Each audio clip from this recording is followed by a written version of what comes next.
Hey guys, I'm Kyle. I'm TAYMOUR. And this is Fanning Out. Cowboy Bebop. This is our reaction series to, of course, Cowboy Bebop. I normally do these shows where one of us is an expert and one of us is not an expert. In this case, that is still the case. But this time, I'm of course, the noob to this, and TAYMOUR is... the expert. Yes. Which means he has seen this series and a movie, but not the new series that we are all building up to, which is live action. That's not out yet. At least not at the point of us filming this.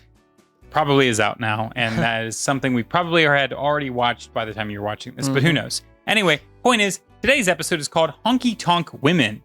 Yeah, so a new character is going to get introduced in this episode. I would assume, and I assume based on fan theory-wise what I've seen so far, we've introduced our main characters, which are, you know, Spike and what's his name? Jet. And Jet. And then the second episode, we introduced the Corgi.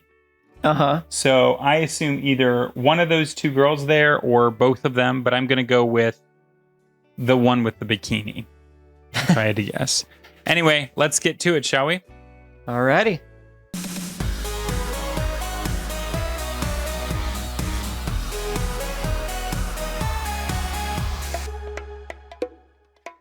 Looking to make some big bucks? By smoker, it's more of a... I think you'd fit right in here.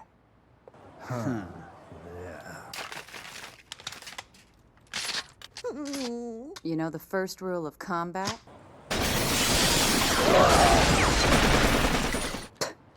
Shoot them before they shoot you.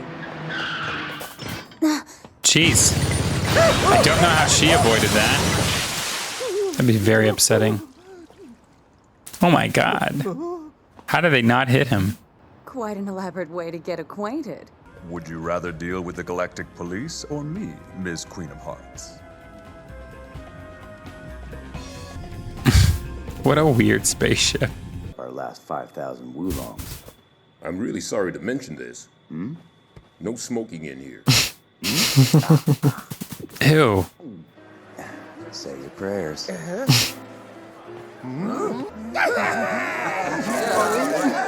Thanks for the tip. Good old, most people have played slots. That's how you know you shouldn't. He's the one. Stick to the tables. That's where the money is. And usually if there's less of a certain table, then that's the definite space you need to be in. Will sit at your blackjack table and lose all of his money. Then what are you? I seem to be very generous.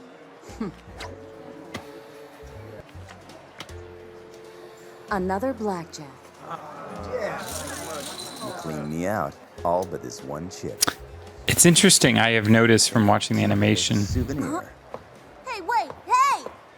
There are moments where the show cheats its animation, use the same looped background over and over again.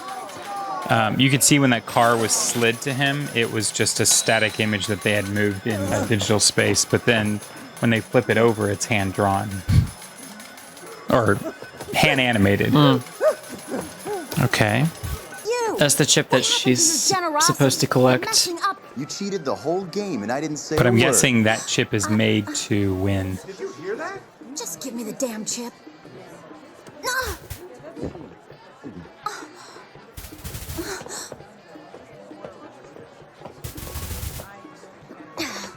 Can you come with me to the office, sir? We have some questions. Like what? Bad move. You punk! I mean, it's fun to see it this way, but I can't even Come on, imagine what they're guys. gonna do with live action. It's gonna, I like the it's gonna fitness feel program. campy. It's a good workout. Ooh, wow! You need a fingernail Okay, just to use that showtime. bracelet. Just based off the trailer, it seemed like they were going for a more like Scott Pilgrim vibe. Yeah, I think that's a smart move. Yeah. I think you said Speed Racer at one point. Spike! Gonna have to cash him in later. And discreetly. Gonna have to send someone in to cash them for you. In hopes that they don't cash them in for themselves. If it falls into police hands, we're finished. Boss, we still can't find the girl. Track her down. Put a price on her pretty head.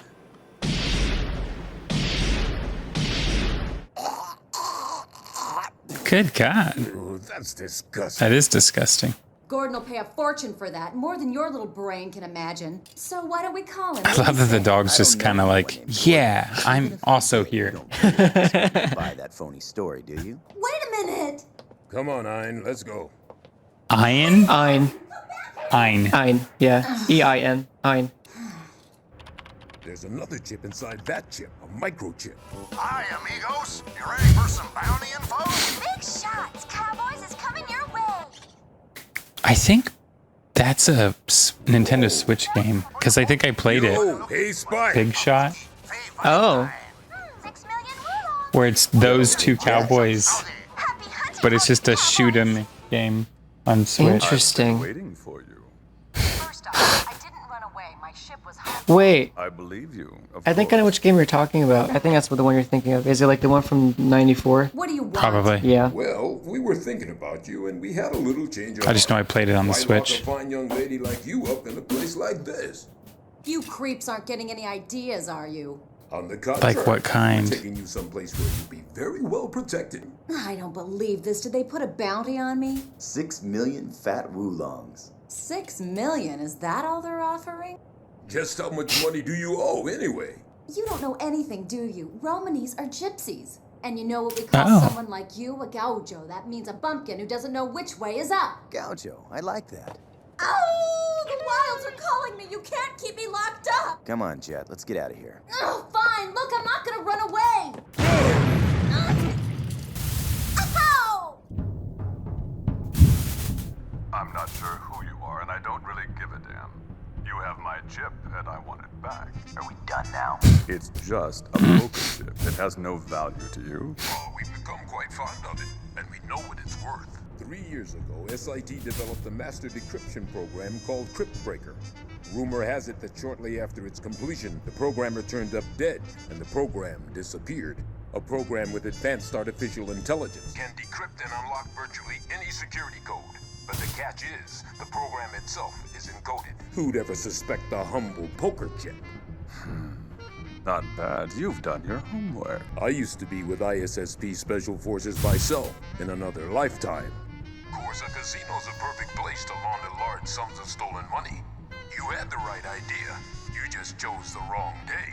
Now it's only right that we do our civic duty and give it to the police, since as you pointed out, it's worthless to us. It's not worthless if I pay you for it. 300 million woolongs? Nah, I'll go easy on you. Make it 30 million. Cheap for a magic key, huh? All right. It's interesting, these characters, because it's like they're like the Guardians of the Galaxy, but they're also bounty hunters that follow the law at the same time. That's a good analogy, actually. Our little nest egg's growing. Just be ready. Don't get caught off guard. Okie dokie. I don't know. What year did the Guardians comics come out? Was that 60s? Oh man, dude. You know, Or was that 70s? I can't remember. I have no idea. That is one that I didn't know about, just like most people, until the movies came out. I want to say I'm an expert, and I am, but only under the mainstream stuff. Although that is mainstream now, but you know what I meant. Mm-hmm. I knew about Iron Man more than most other people did, long before there was a movie. Stupid dog! Sellers who want cash up front are rare these days. Captain America I knew about, but I just hated until the MC made him Both cool. Count to 3. No Then offense. We'll release the magnetic field and move it up toward I mean, I you. was never At like. the exact same A Marvel time, fan, you yeah. will toss No, I mean, I the was chip never like a carefully Captain to America us. fan. I don't know. I mainly was like I'm trusting. Spider-Man and Confirm we have X-Men. the chip, then Yeah, well, they were the two most popular, and Yeah. Spider-Man's amazing. Let's do it. Well, we'll see.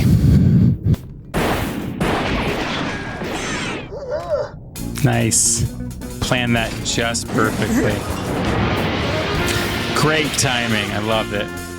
He knew it was coming. Open the hangar.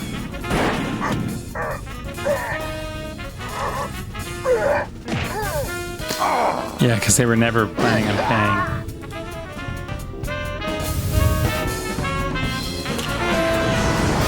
Hey, Gaucho. Hello, Romany.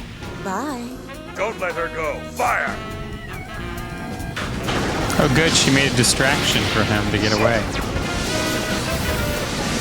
All right. Maybe. Sing them. Destroy all of them. Oof. Oof. No way. This is a fantastic episode so far. Interesting to see the how they're gonna pull off all this the live action show. Idiots. That was awesome. She's very Catwoman-like. All this thing is good for now is one bet. Might as well use it. We're starting from square one.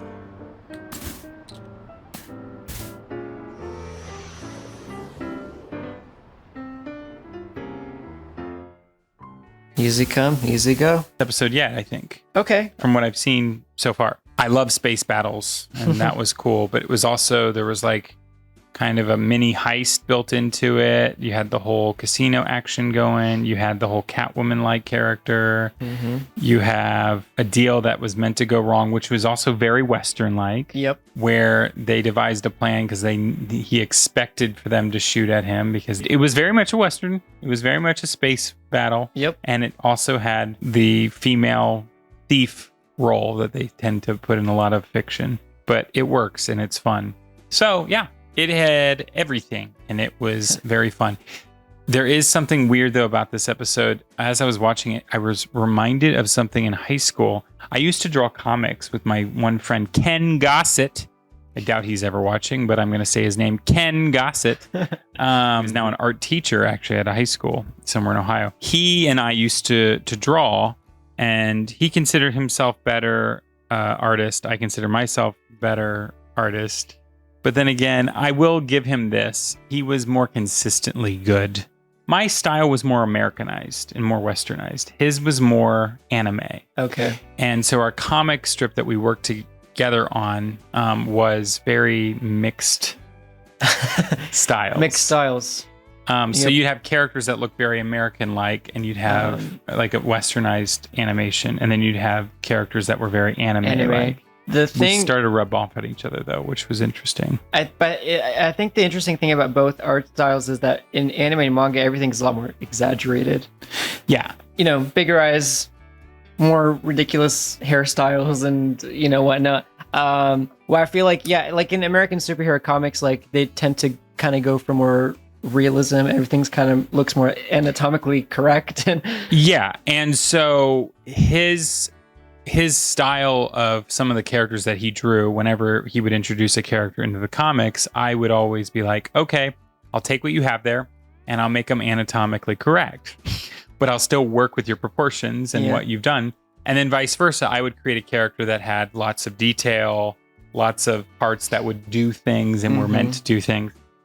And then he would take it and he would anime the hell out of it. Yeah. And so it worked out well, but I don't know why I'm talking about this. The point is, I saw this episode and I saw the way that her face was shaped and the design of her nose, and that's exactly how he used to draw. And then eventually it influenced me, and that's how I would draw the female characters because I just got used to seeing them the way that he drew them. But the point of all of the story is a flashback, so you get an insider view into how I feel. And also, the style is, I don't know, it's just bringing me back to childhood. Yeah. It's not overkill anime, but it is still well done anime that feels, it connects with me more than some of the anime you've shown me. No offense. It just does. I feel, I honestly, that's what it is. I'm getting that feeling I got when I was a kid, and I love it. I love it. It's so fun to me. Yeah. I will say one thing, because I agree there's definitely a lot of anime out there that's, like, I agree with you, like, it doesn't click with me, and like, it's a bad thing that the art style is too exaggerated. But for instance, it's like a lot of the newer stuff like doesn't really click for me. I love a lot of the more like classic stuff from like 70s, 80s, 90s is what I consider to be like the golden age of anime. I know a lot of people consider the 80s to be the golden age of anime, but I think 70s, 80s, 90s track here. But it just reminds me of the film Perfect Blue, where the animation style that looks a little more realistic, but then if you notice there's kind of moments where they kind of poke fun at, like there's like a poster of like an exaggerated anime character, so they kind of just poke fun at that. Yeah. My top 3 anime experiences so far are the original Ghost in the Shell animated anime movie, the Ani video game from like the 90s, which I freaking loved. Okay. I don't even know if you know what that is, but she had purple hair and she was like cybergenetically altered and she had superpowers. It was awesome. She defied gravity at times. It was incredible. And she had it was just amazing. And then this right here, Cowboy Bebop. Yeah. These are my 3 favorite anime experiences thus far. I will include an honorary mention of My Hero Academia only because I only watched the first season. And, you know, when you devote that much time to something, you eventually start to acquire a taste for it. So I still have a love of My Hero Academia. At some point, I may have to get back to it with you guys, but you guys are already doing it with Patrick right now. So we'll see. We'll see. Maybe after you guys finish, when they finish with Patrick, I'll step in and whatever. Yeah. Point is, we're rambling. The point is, this, I guess all I'm saying is, as someone seeing this for the first time, this is really fun for me. You shouldn't take that lightly because I don't compliment anime very often because typically, if you guys know anything about me, I tend to stick to the more American styled animation, which is why I love Futurama and I love Rick and Morty and I love all that stuff. It's funny. I remember I was trying to convince you that not all anime was like overly abstract. Yeah. You know, and Cowboy Bebop is, you know, one of those shows where it's not overly abstract and, you know, it's stylized. But it's not like ethereal in a weird way that it's hard to follow. And then Ghost in the Shell is a great example. Akira is a great example. Ghost in the Shell is somewhere in between, but it's close enough to Grounded that it's easy to follow. Easy to follow. Yeah. Yeah. At least for me, it is. Yeah. I liked the one Studio Ghibli that I've seen, which was Spirited Away. Spirited Away. Yeah. That one is pretty abstract, but for some reason I could follow it. But that is probably the farthest abstract that I'm comfortable with. Yeah. And that's pretty far. I did watch Toonami. And that's where, you know, they had like Dragon Ball Z. And I mean, I enjoyed Dragon Ball. I was never a massive fan, but like, I remember growing up as a kid, like Sailor Moon was like my favorite anime. Yeah. And see, Dragon Ball Z to me was, I kind of glossed over it. And I remember someone just pointing out to me that the power-ups took forever. And that was like, why? That should take less than a minute to do. But you're going to do several episodes of it. And then, going back to this, I would say Pokemon. I could connect with, even though it was a little more cartoony. Pokemon's fairly grounded. I mean, the villains are a little silly. Yeah. but it's still grounded, I'd say. Okay. Mostly. And Digimon, which was more American, or at least it felt more American to me, was also extraordinarily grounded, except for the fact that they had digital monsters. But, you know. Anyway, we're rambling about anime. It's just fun. I'm just saying that this singular episode right here has brought me back to where I thought I had lost for the longest time. I didn't think I was ever going to have an appreciation fully to this degree for anime. And I think as of this 3rd episode, I finally achieved that goal. I don't know if it's that threshold. I've crossed that threshold into, I think I like anime again. So congratulations. This show finally did it for me. And we're only also in episode the great 3. Storytelling and writing really helps too. No, absolutely. The writing is so great and the characters are so diverse and fun and interesting. And they're not just a bunch of generic characters that I get confused and don't know who I'm supposed to be following or care about. I genuinely get all of their very strong personalities in the show, and that's what I like about it. So I have no idea what we're going to talk about in the 4th episode because we've talked a lot about this 3rd episode. But anyway, guys, you have anything else? Nope, that's about it for me. Well, thanks so much for fanning out with us. See you, Space Cowboy. Fans out.